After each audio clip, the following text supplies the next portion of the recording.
Living for a living, baby. How you doing?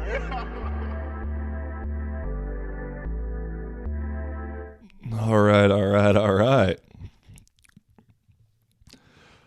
This episode's going to start a lot more. This is basically the ending of last episode, but episode 98, J. Brad Swagg, where I tell all about my time at North Dakota after talking with some of the haters from the forum website when I was there that kind of got curious about me.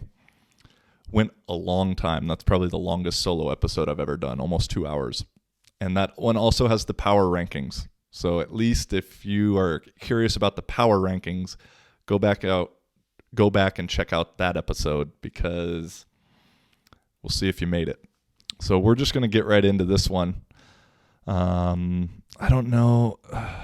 Technically episode 99. I guess I'm cheating a little bit to get closer to episode 100. Doing 2 episodes in a day, basically. After this, probably about 2.5 hours of talking to this camera. Oh boy. Again, check out last episode for the power rankings. As always, this episode is brought to you by myself at livingforaliving.live. Got the new Irish green hoodie that's out and available. And yeah. Whoa, I talked a lot on that last one. But I got some things, some good news, some bad news, some new news for this one that I thought maybe I could just save it for next episode next week. But it's all kind of time-sensitive stuff that's happened in the last week. And if I wait for another week, it'll be old news by then. So let's just jump right into it. And first and foremost, the update on old Neil Young and Spotify battle. Spotify surprisingly sided with Mr. Rogan. Couldn't believe that was going to happen. But there's also been a thing that's come out in the last week regarding Neil Young and the company now that owns 50% of his music and his catalog. They've owned it for a while now. But that company, it's called BlackRock, I believe. Could be getting that wrong. Doesn't really matter what they're called. But the person that's involved and a higher up in that company that bought their stuff used to be a higher up on the board of Pfizer. So it's just kind of like, it just makes you question, was it the decision of Neil Young to do this? Or was it the decision of the company that owns half of his music to take it off? Because the guy who's involved in that music company used to also, and probably still has some Pfizer stock and a little bit of knowledge to the company. They have that in there. So it just makes you wonder. And now all of a sudden there's basically, if you haven't been relevant in the music scene or radio scene or whatever scene you're in, all you have to do nowadays to get a little bit of relevancy and 10 minutes of fame again is talk shit about Joe Rogan and say Spotify needs to censor him. Because fucking Harry and Meghan have came out. Who fucking cares about those royal cunts? You know? Oh, I've never used the word cunt before. That shit felt good. But like, who cares what they think? Like, at least with some celebrities, like at least with Kim Kardashian, she had to get fucked in order for us to care about her. Like what Harry and Meghan, Harry just was born into the royal fucking retards, and Meghan just married him. And that's why we care about him. They're like the definition of a useless celebrity. And ever since that they left the royalties and and moved to have their own life, no one fucking cares about them anymore. So they were probably like, oh, we should let's talk shit about Rogan. Someone will talk about us. Someone will care about us in the media. So they came out. There's been some Joni Mitchell or something to come out. I don't know. Like, what's his name? Neil Young. I don't know their music. I don't think many people do. The people that know of their music probably don't listen to it on Spotify, and the people who are on Spotify don't know of their music. So they're beating around the wrong bush. Although I will say I think this maybe could be different, but Spotify may be slowly caving to these political correct comrades, because I guess they said now Rogan episodes will include warning labels and links to government-approved material on any COVID content. And honestly, I hope that Spotify cancels him and takes Rogan off of their thing, because they'll end up having to pay him most of that $100 million. And then it'll make Rogan get on like Elon Musk of podcasting shit and create his own network that will ultimately be a good thing for freedom of speech in the long run. It'll kind of be like a one step backwards for two step forwards kind of thing. So deep down, I'm kind of hoping that while it'll be fucked up and probably a big in small focus be a bad thing for society if that does happen, but big picture it could be something really beneficial.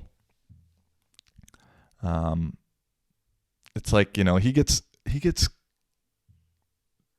accused of spreading misinformation, where I just love hearing these people that condemn him and talk about his podcast, because you can tell he's never even listened to him. Because I'll be honest, I don't love Rogan as a human.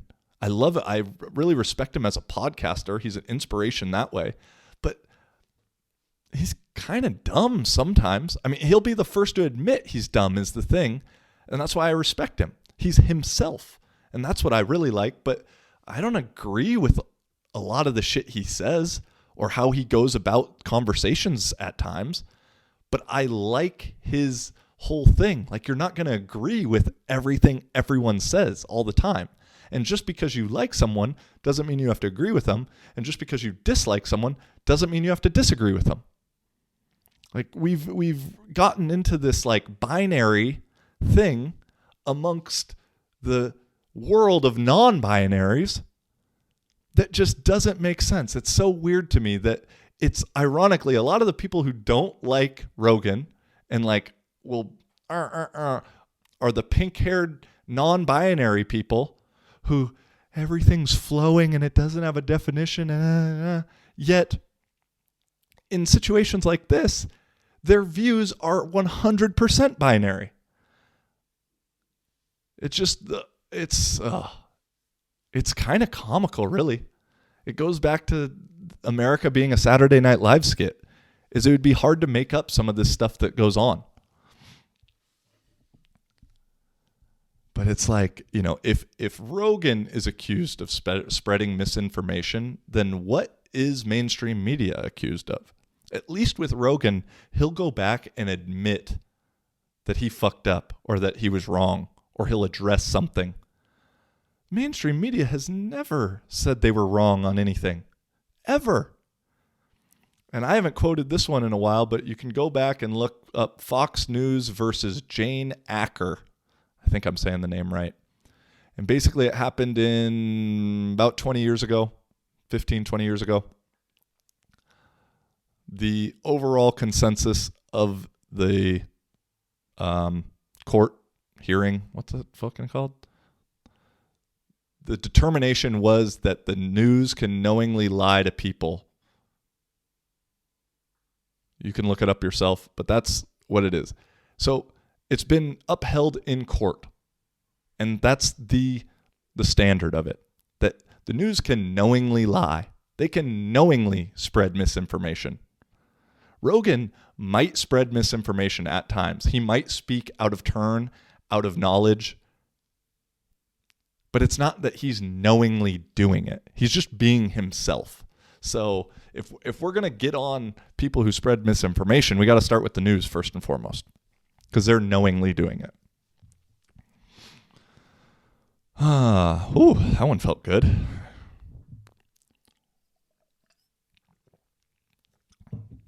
On the we're going to go, like I said, this is kind of the ending of what was going to be the episode 97 or 98. And so I'm getting just right into COVID and Finnish stuff. It's pretty much all this episode's going to be. So on the COVID note, I have a idea that I just came to the realization of maybe 5 hours ago. And it's a slight different direction than some of the COVID stuff I've talked about already. But after doing a little bit of introspection about how the last 2 years has affected me, I think a big reason, I've mentioned it at times on here, but a big reason I've been angry deep down and just feeling something that I couldn't really explain at times was in regards to what's been going on. Because ultimately, I feel COVID has changed me. As much as I'd like to say it didn't, I think it has. And I hate that change that has occurred. I know change is good, change is constant. Those are all things I agree with. If you got to change the world, you got to change yourself, yada, yada, yada. I believe in all those things. I think they're great. The reason that I hate it is because I think that the change that has occurred in me isn't helping change the world in a better way. If anything, it's a negative. It's a detriment to making things better. And what I'm talking about is I've always prided myself on not judging a book by its cover and trying to be sympathetic and taking people as they are, no matter what they look like, where they come from, all those things, trying to be able to put myself into people's shoes and relate, even if I don't fully understand. I've felt like I've been good at that throughout my life.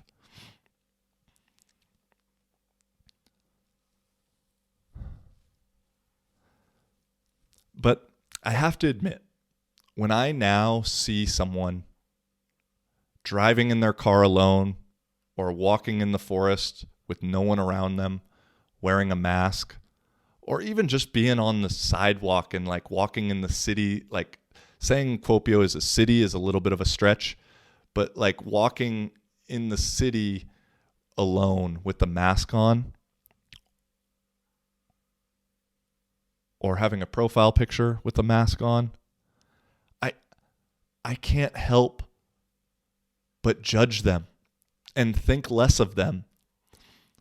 And in my mind, think that there's probably not really any hope for them to critically think on too many topics revolving life. You know, and those thoughts and me being that way, I kind of hate myself for. Because deep down, that's like not what I want to be at all. And maybe I'm wrong. And maybe they can super critically think. And in the end, I'm going to be the one who's, whatever. But I just can't help but think like, man, they are an indoctrinated idiot. And I don't really care to know them. I don't really want to hear what their story is.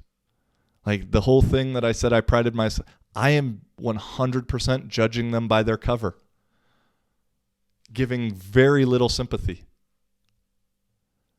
not trying to walk in their shoes. And so because of that, I feel much less like myself. And so because of that, that makes me angry.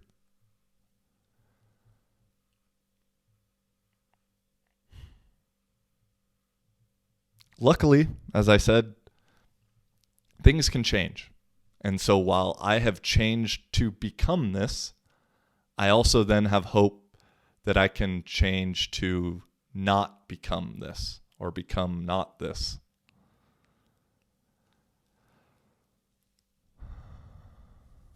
But it's just, I've mentioned it very little, but I just, overall, the last couple of years, I've just been angry. And I didn't know exactly at what. My favorite podcaster, Theo Vaughn, has kind of said the same things. Maybe I'll say that to him. See if he relates. But every time he would say that, I would be like, dude, I fucking relate. I don't know why. But that's why I relate, is I don't know why. I'm angry.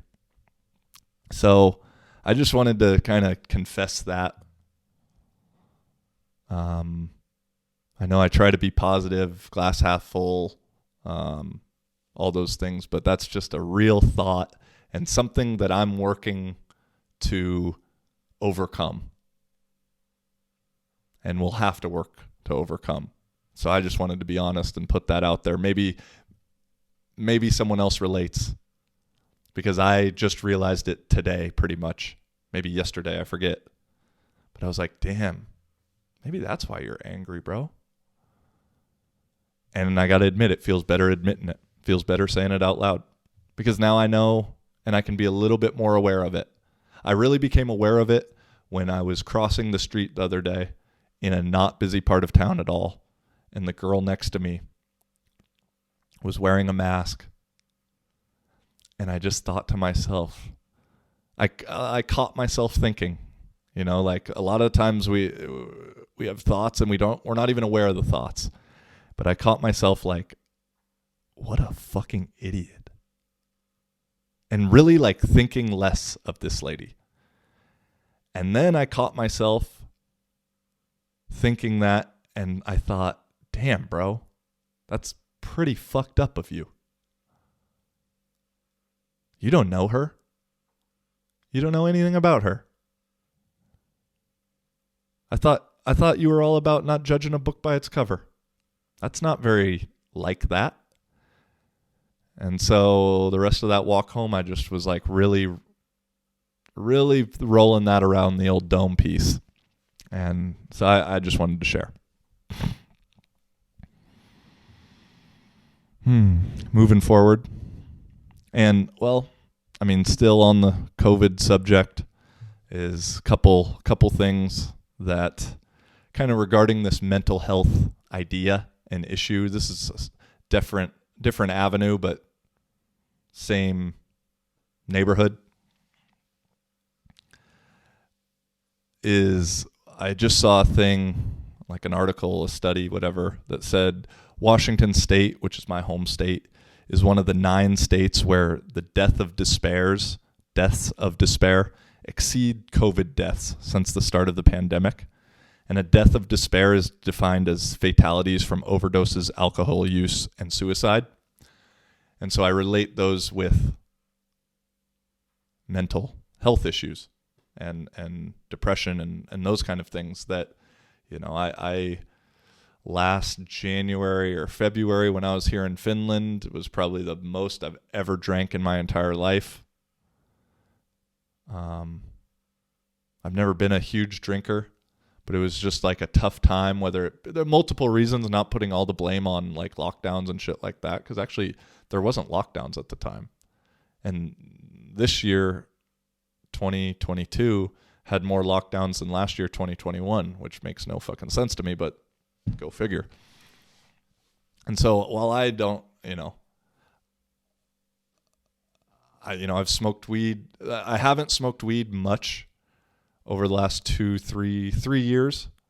I stopped smoking before the pandemic started. But then pretty much every lockdown I've been in, except for this one, not technically a lockdown, I can still go to the gym and stuff. But during the lockdown in Barcelona and then the lockdown in Czech Republic, there was like a week or maybe 10 days where I just got high all day, every day.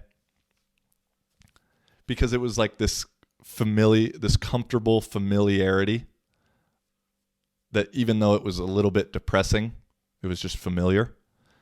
And I think I've talked about it before. Like when you smoke weed all day, every day, you kind of time travel. Even if you're doing nothing, you're just watching Netflix and just hanging out at home, it makes the day go by really fucking fast because you kind of just live by the joint that you're going to smoke. Okay, I'm high for 2-3 hours. I'll smoke another. You just think about it that way. But then even if you're out doing stuff, if you're working a normal job and like 9 to 5, you get home at 5, you smoke a blunt. It's just like that 5 hours, just like till you fall asleep, just is like, it just goes. And so, I don't know. I bring up that Washington State deaths of despair thing because, man, that's probably also a cause of my anger, because that gets completely like ignored in this pandemic thing. It's like, yeah, I know people have died from it and I know it's a serious thing, but so is life in general, and people have been affected by it so many different ways. There's a stat for like every percent of unemployment, every percent unemployment goes up, so does the rate of suicide normally. And it's like those type of things just get completely swept under the rug.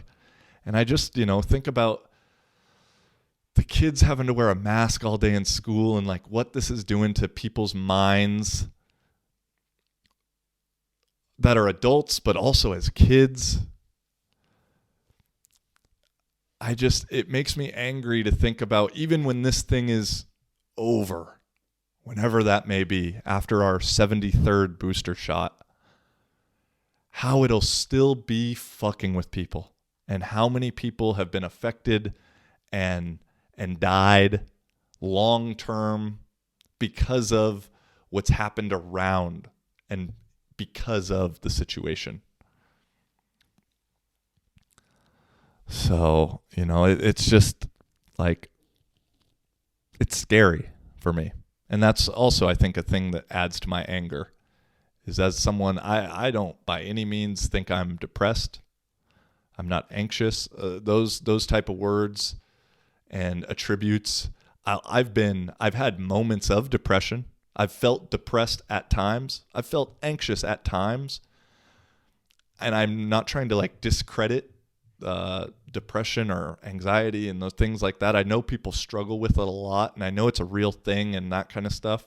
But it's just my personal belief that once you admit and take that character trait as something that you have, then you own it. And so while someone may, this is again just my own thoughts, while someone may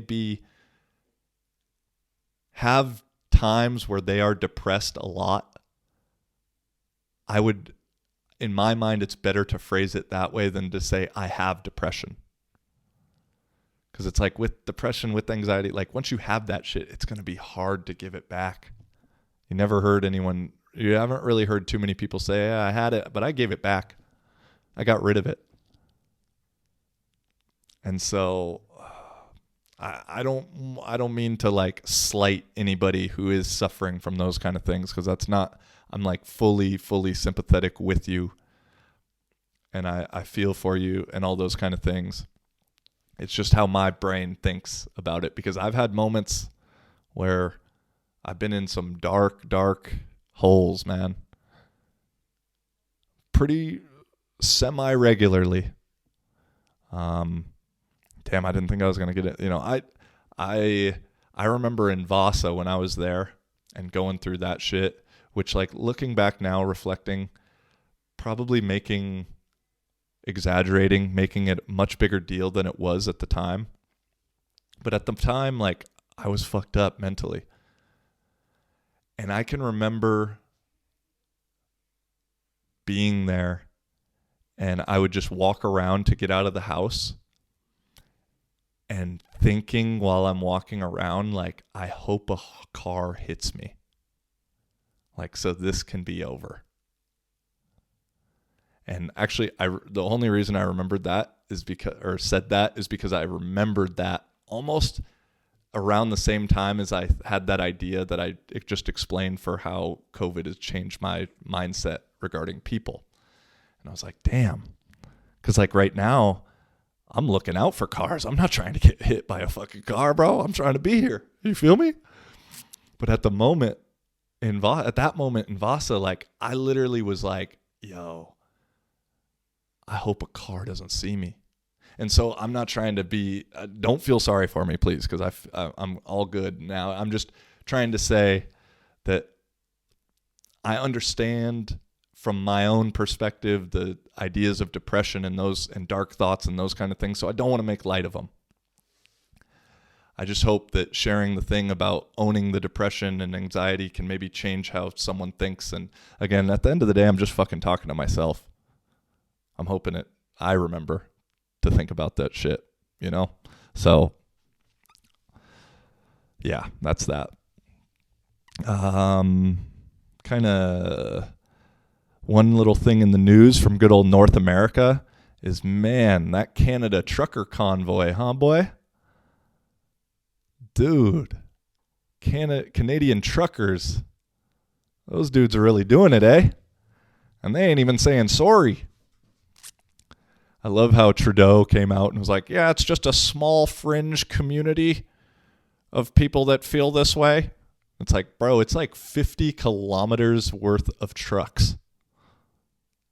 And I loved Elon Musk's tweet was like, I think the small fringe community is the government.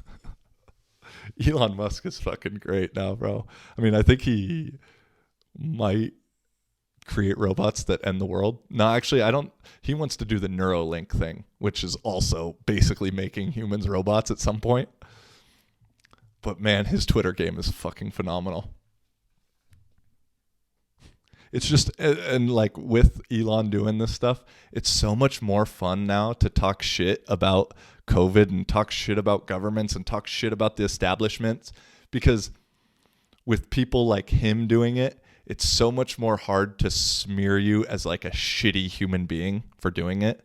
I mean, I'm sure people are still trying to smear him as a shitty human being, but it's kind of hard to like say a guy like him who has created Tesla, all these things, you know, when he claps back at like whoever tweeted that 2% of his worth could end world hunger. And he's like, all right, well, send me the numbers. And if it lines up and it's really true, then here, I'll give you the money. I don't think they ever messaged him after that. Like, that shit's fun. My last kind of thing, last thing on old COVID is it would just another red flag that would go up that would normally alarm people if they were thinking at all about it. But the FDA is like acting now on behalf of Pfizer, and the FDA has asked the courts to delay the first 55,000 pages of the reports of the vax. It's like first they wanted to try and get it so it wasn't released until 2055 or 2075 or something. I think 75 or maybe 2095. I don't know. I know it was like over 50 years they wanted to wait to release the data on it and the findings that they had. And so to me, it's like, again, according to my logic, it's just, if you're trying to make something sound safe and it is safe, you wouldn't then want the data to be released after a majority of the people who have taken it are already dead from old age. No? I don't know. But even though there's some things that are scary like that, there's also a lot of hope coming up. I still have as much hope as I ever have that we are at the end of this shit. I'm sure, I'm not sure, but I wouldn't be shocked at all if all of a sudden fucking, what's after Omicron? LMNOP5? the Phi strain comes out, Pi Phi, oh, sororities and fraternities would be fucking hyped on that strain. I wouldn't be surprised if that one came out and all of a sudden that one was super deadly. And so we had to do this shit all over again. But it seems like the end is near. With right now we have the Nordics leading the way with Denmark, Norway. I think they have lifted all restrictions as of today or as of yesterday, February 1st. Finland has announced that all restrictions will be lifted throughout February. And I think the prime minister of Norway, the prime minister of Denmark said that COVID is no longer socially critical. You know, it's governments are even starting to come out and say it's like the flu. It's like a cold. So, which I know it's been forgotten and ignored, but people used to die from the flu and from the cold before COVID. I know that seems impossible and like it never happened, but that still happened. Kids, here, now I'm going to give you some fear porn. A lot of kids every year used to die from the flu before COVID. And I'm not trying to make a joke of it, but it's that idea seemed to be lost over these last few years. So even though it is just like the flu and just like the cold, some people are saying, that still means some people will die, because death is kind of this thing that happens during life.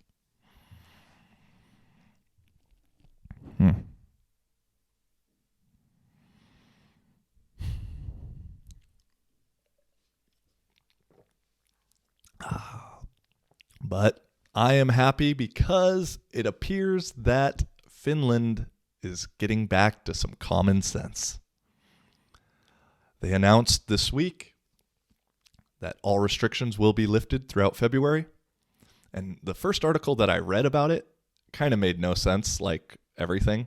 I think it affects more Helsinki area than it does where I am in Kuopio now. But it said restaurants will be able to stay open till 9, but places that serve alcohol will still have to close at 6. And the wording of it is just so strange. It says like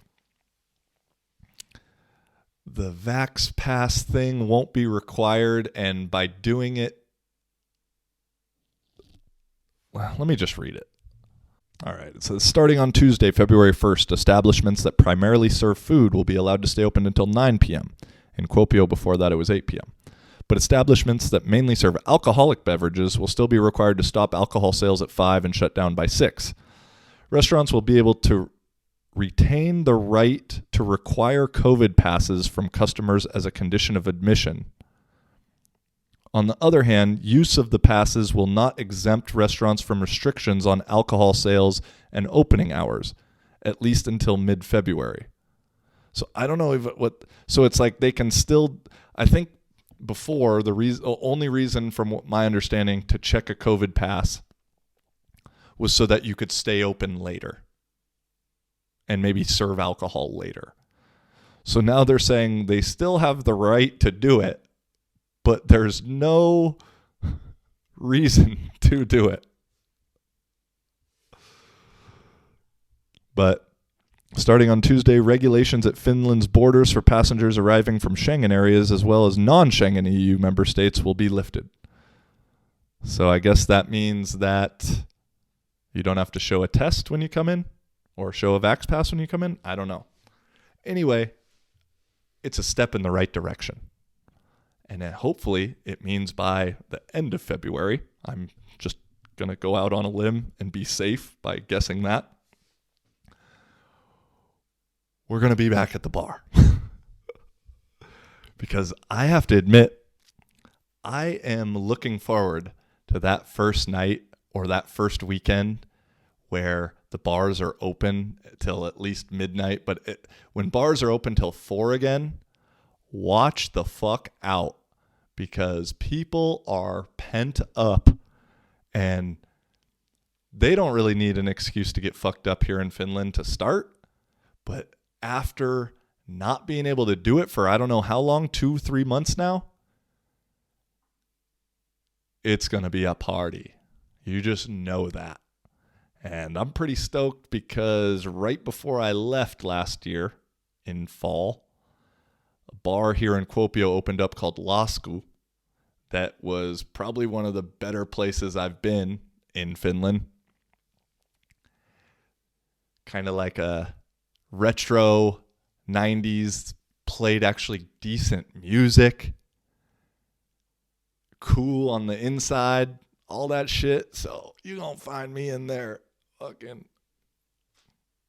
gigging.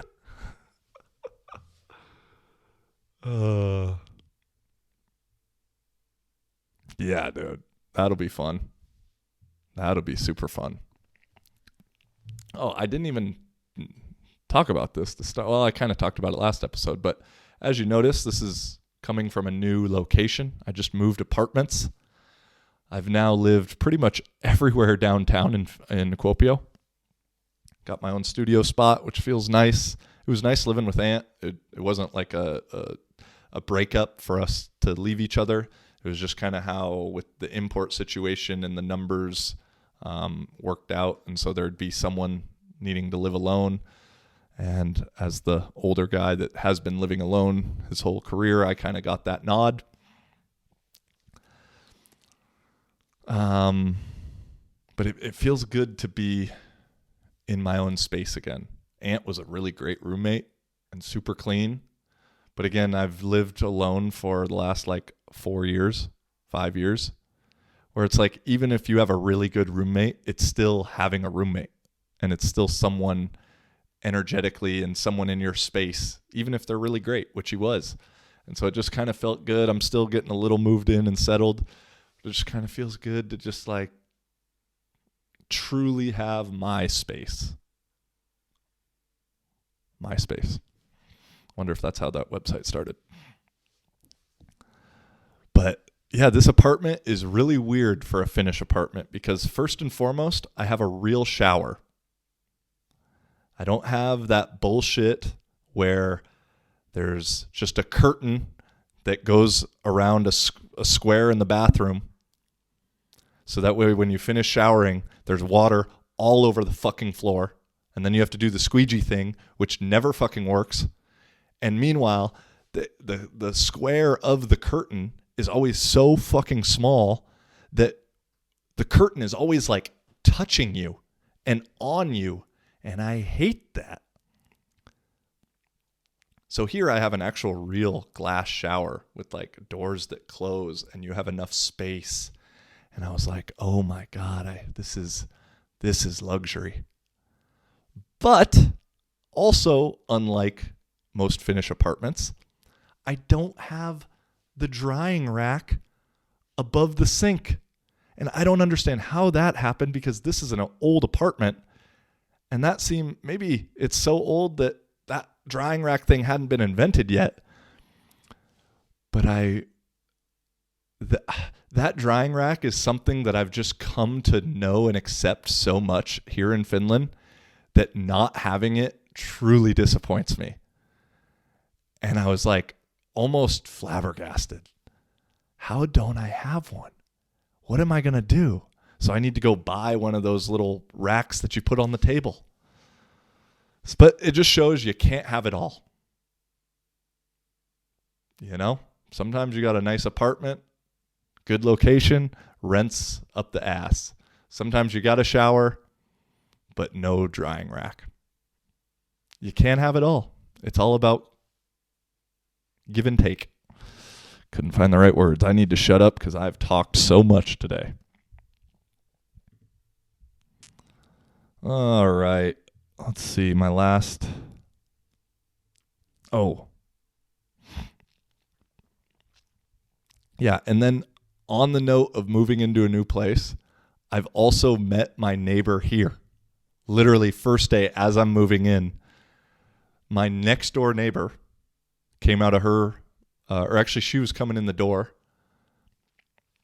This little old lady that's so sweet and so cute. And she said something to me in Finnish. And most of the people her age don't speak very good English. So I was like, damn, like, I'm sorry I don't speak Finnish. And she, oh, okay. Are you the new neighbor? I said, yeah. I was so excited. I'm Joey. She's Eva. Nice to meet you. Where are you from? Where from are you? I said, United States. Oh, okay, nice. Super smiley, wanted to talk, and just left me with a good fucking vibe. And then at one point, I was outside in the hallway again, and in passing, pass her again, and she goes, downstairs are the washers and dryers, and there's a locker for stuff. I can show you how it works. And I was like, damn, that's just so sweet of you.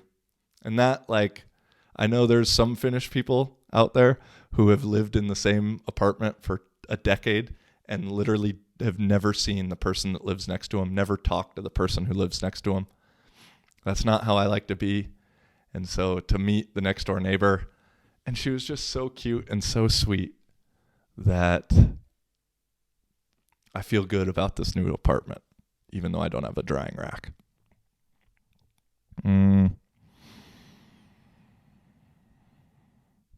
Let's see.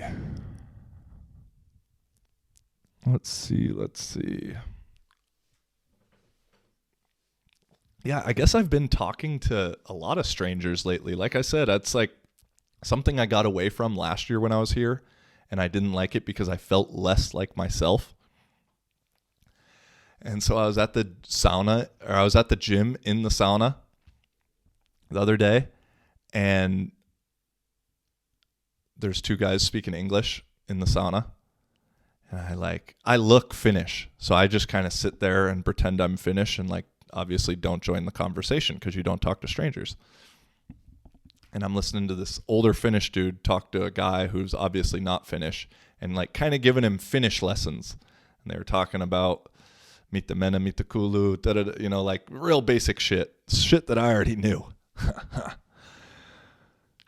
But then they got to talking about, like, business stuff, or like if you're at the store at the butcher and you want to ask for how much is something, and that I didn't know. And so I learned mitä maksaa, I think, right? Yeah. So anyway, then we get back into the locker room, and I forget, I think our lockers were right next to each other. So we're getting undressed, and they kind of mentioned something to me. The Finnish guy said something to me in Finnish. I said, I'm sorry, I don't speak Finnish. I was just eavesdropping on your Finnish lesson, though. And I go, I learned mitä maksaa, thank you. And so he kind of chuckled at that. And we had the generic where you from, why you here conversation, went through that. And somehow it came up that I spoke Portuguese. And he goes, oh, you can speak with him. He's Brazilian. And so me and this other guy who was getting his Finnish lesson had a little Portuguese conversation. And that felt good because, man, I like learning new languages is something I really want to do. There's a YouTube account called Laoshu, this black dude who speaks like 50 languages. He passed away like a year ago, but I went back this last week and watched a few of his videos, and it's just so fun. He's so good at Asian languages, and Asian people are like really, really appreciative when you speak their language. So it was fun to practice. Now I have like a new friend that I met and can kind of speak with every now and then. But the one thing I've noticed here in Finland is in the locker room, while most old men don't ever want to talk and have a conversation in real life, fully clothed, in the locker room, dudes will have full-on 25-minute conversations with their dick and balls out. Like, I don't get what, maybe it's like the clothing is like this weird shield that they feel they need to get rid of in order to have a true conversation. Because I know in the sauna, add a couple beers, conversation starts flowing. But I'm just always shocked when I'm in the gym and I see just two old dudes standing there butt naked with their fucking towel over their shoulder having a full-on conversation where I'll go into the sauna for 15, 20 minutes, come back, they're in the exact same place still having that damn conversation. If you go to the U.S., do not expect that to happen. You might have to have the bullshit small talk conversation with the old guy outside, but that dude will never talk to you with his dick exposed.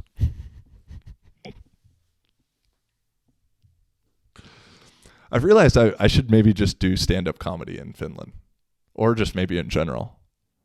I think maybe I'll try it at some point. I just followed this random guy on TikTok that's like Iranian or Iraqi that lives in Finland and does stand-up comedy. And he does a lot of like in Finland and the difference jokes. And I don't think he's that great, but, or maybe he is good, but I think I could do better. So maybe that's my future. That would be fucking wild. Stand-up comedy in Finland. Speaking of the gym, I have a gym rant. I haven't had one in a long time, but this one needs to be said, I think. I believe I'm speaking on behalf of everyone else in the gym. I have no problem with like gym couples. You know, that wouldn't be my thing if I was a couple. I wouldn't like want to go to the gym with my girl and do every set like right next to her and fucking make out and grab her ass while I'm at the gym. That's not how I view the gym. I'd probably be going there to get a little bit of time apart. So I truly have no problem with gym couples, even though when they're making out and hugging in between sets, it is a little weird. I can still accept it and be okay with it. The thing I can't deal with, and happened to me this last time I was at the gym, was I'm on the squat rack doing my squats, and there's a girl doing pull-ups right next to me, part of a gym couple. And this girl had cakes and was wearing some really short shorts that like, hey, do your thing, girl. I'm trying my best not to look, one, to respect you, two, to respect the fact that your boyfriend's right there. It's tough. I'll admit it. It's a hard thing not to look at. Also because I'm doing squats and you're like in my vision. But I'm really, really trying. But then she's doing pull-ups and the boyfriend, when she gets to a set, you know, a number that she can't, and she was fit. She could do like 7 or 8, probably more than me. When she got to a number that she couldn't do, her boyfriend then would get behind her and had obviously been watching too much TikTok or something, because I've only seen this ever happen on TikTok. Fully grab her cheeks and push her up that way by her ass. It's like, there's a few ways to go about this. You could either get a band and use a band. You can do what everyone has always ever done while spotting chin-ups or pull-ups and grab their feet and help them lift up. Or if you want to get touchy-feely, you can push shoulders. Again, do your thing. But now I have to sit there and pretend I'm not seeing this. Because I don't want to be creepy. Like, I feel like I'm looking at some shit I shouldn't be looking at, even though it's happening literally right in front of my face. Knowingly. So I think, can we just come to a conclusion and an agreement that gym couples, you're cool and it's all good and I'm with you. We just don't do the cheek press chin up assist anymore, please. Thank you. Alrighty. I'm talked out for today. That's all I got. 2 episodes, 3 hours for you in 1 week. probably going to turn you off from ever listening to me again. So until next time, peace and much love. Holla.